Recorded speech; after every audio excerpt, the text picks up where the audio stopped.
Hi, this is Mary at Bensell Greenhouse in Toledo, Ohio, and today I'm standing in our herb aisle where we have a lot of new and interesting herbs, and I have posted on Facebook some of the ones that are new to us this year, and we've talked a lot about adding different herbs and things like that to your diet for medicinal reasons, for interesting flavors, some different colors.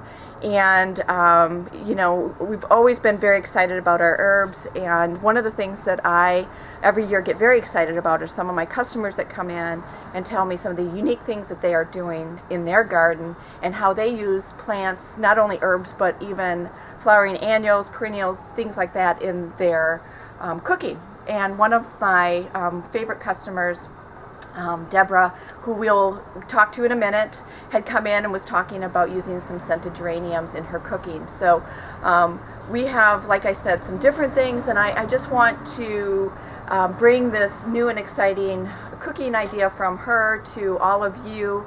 I love the new ideas. It's a very easy and unique way of adding a plant material to your cooking that maybe some of you have not seen or heard of, and she's going to share with us some of her ideas. So, some of the things that we've talked about are like nasturtiums, the flowers and the leaves being edible. We have some different sages here, some different colored sages, some different textures. I showed everyone earlier in the year the pandanus grass that you can use for cooking. Pineapple sages have some unique smells and some unique flavors. But what Deborah's doing is even more unique to me, and I just wanted to share with you what she is doing, because I find all my customers are teaching me so many wonderful things that I will be using in my home, and I can share with you so you too can use it in your home. So let's go talk to Deborah. And Deborah and I have this history of when you come into the greenhouse, we usually get into a lot of different conversations. And like I have said, I learn more from my customers and what they're doing in their garden and how they're using plants. And so I have found this so exciting that I wanted to begin to do some videos and share with everyone some of the wonderful things that are happening here in Toledo. And Deborah started talking to me about some of the things that she's doing. You told me you are now doing brunches at the Flying Joe, right, and making some very interesting and unique foods. And my first thought is, this is probably too much of a lengthy recipe for me to try to complete when I'm working so many hours a day, as many of my customers do.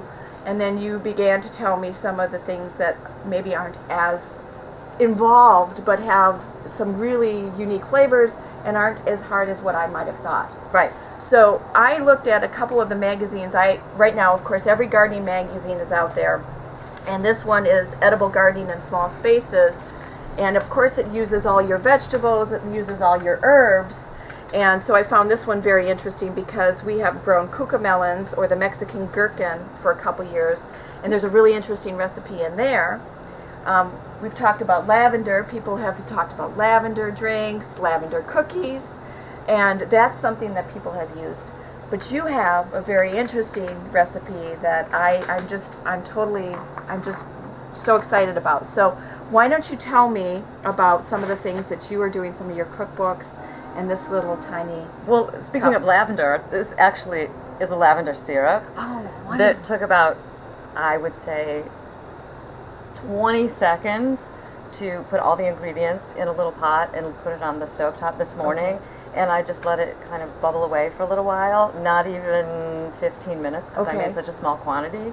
And I ended up with this very thick substance that it's like honey. Yeah, it is, and you can really concentrate on, if you want it really strong, you add more of your lavender flowers, and if you want it mild, you just add a little bit, so you can really control the taste. How you use the flowers and not the petals? You know what I did? Right, I used these little petals, and I had them from last year because I have a lot of lavender in the garden. Okay. So near the end of the year, well, really throughout the whole season, I bring it in because it smells so good. Right. But at the end, I just took in whatever I had left and I let it dry out. It was mostly dry already. Okay. And I put it in a big bowl, and little by little, I put it in little bags and things like this, and I just stored it and used it. Wonderful. Keep it in a dry place. Yeah, and your dried either plant materials, your dried herbs actually have more flavors than your fresh.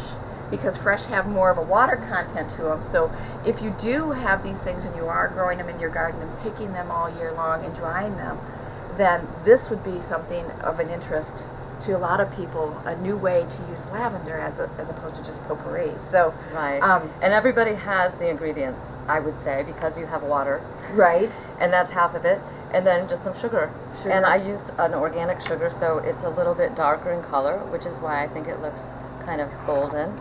Did you have this recipe in a cookbook, or is this something that you, from some of the other recipes, you just said, I'm going to try this? I've just decided to try it. And a simple syrup is I think 1-to-1 ratio of sugar water. Okay. You could thin it out and do a 1-to-2 ratio where you have less sugar, more water. Okay. And then really you can do this with just about anything. Right. And so we had talked, the last time you were here, we talked about you doing this with scented geraniums. Right. Specifically Attar of Rose, which is a really old-fashioned, wonderfully scented geranium. So, and I know a lot of people come in, your geraniums or your citronellas are using them for mosquito control, but people don't realize the cooking potential of a scented geranium. Absolutely. So you would do the same thing with your scented geranium that you would do with your lavender. You would, and then you can do other things with that as well. Like if it's a rose scented geranium, you could add a little lime to it. Oh, wonderful. Right. Yeah. You could do zest, you could do just a little juice at the end, however you'd like, just to add something else. But the reason that I came in the last time was looking for this rose geranium because we were doing a breakfast parfait with yogurt and granola. It was strawberries 5 ways. We had roasted strawberries with a balsamic sort of essence in it, and we also had a strawberry syrup. And when I made the syrup, I wanted a little something different, so I wanted to use the geranium. Okay. So when I made it, I took 1 leaf, that was all, and I made a rather large batch of syrup that I could use for a few weekends. So I would say it was probably at least a cup, maybe more, of syrup with 1 leaf.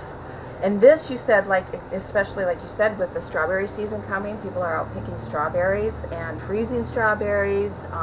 These are some of the things that you could actually add to your strawberry recipes, right, as the season is coming. Right, a strawberry jam that actually has that rose geranium in it is so much better than just a strawberry jam. Yeah. So you're down at Flying Joe just every Sunday? Saturdays and Sundays. Saturdays and Sundays. So 10 to that 2. would be a good way for everyone to get down there and taste some of this, some of this stuff too. So, and then, can we talk a little bit about some of the cookbooks that you have? Because I have seen in your posts on Facebook your library of cookbooks, which is absolutely, it's a piece of work. It's insane. A piece of art. I mean, really, piece of work, piece of art, because it is beautiful, all the cookbooks you have. Oh, thank you. Yeah, so you brought a couple of them. them. Well, I did, and this one I've used on and off for years for a few recipes, but a favorite recipe in here is a chocolate thyme cake that has a chocolate mousse. But the thyme in this cake is amazing. So actually, never would have thought to use thyme in a chocolate cake. But I love this. I just think this is so from exciting. One of Paris's oldest patisseries, this recipe. And if I can find it really quickly. Beautiful book. It is. It's wonderful. And this is Dory Greenspan, who has many, many cookbooks and lives, I think, part of the time in New York and part of the time in France. Okay. So is a real French food specialist. Yes. Anyhow, this is the chocolate thyme cake from the Patisserie Storer. Oh my goodness. And there's a thyme syrup that you coat the cake with, so it seeps into this really nice, very basic chocolate cake. And it's only 5 sprigs of thyme. I know, it's just It's nothing, wonderful. really. Yeah. And you know, you can really control the thyme even that you use. You might use a lime thyme, you might use just a regular thyme, you might use lemon, anything you'd like. So wonderful. And then this also has a pastry cream in it that is thyme scented as well. So yeah, it's a wonderful cake with chocolate mousse also. Yeah. So it's such an interesting way to use all the things that people are actually coming in at this time of year to garden with. And, you know, like I said, I'm beginning to dry more things. I'm beginning to pickle and can.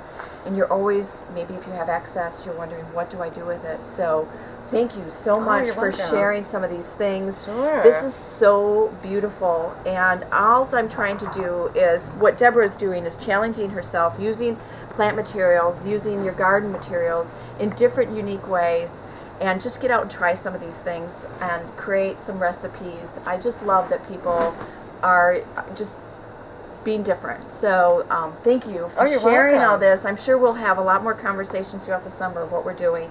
And hopefully this inspires some of my customers to come in, shop around, or look in other greenhouses, go to the Flying Joe, check out some new recipes, and try something new this summer.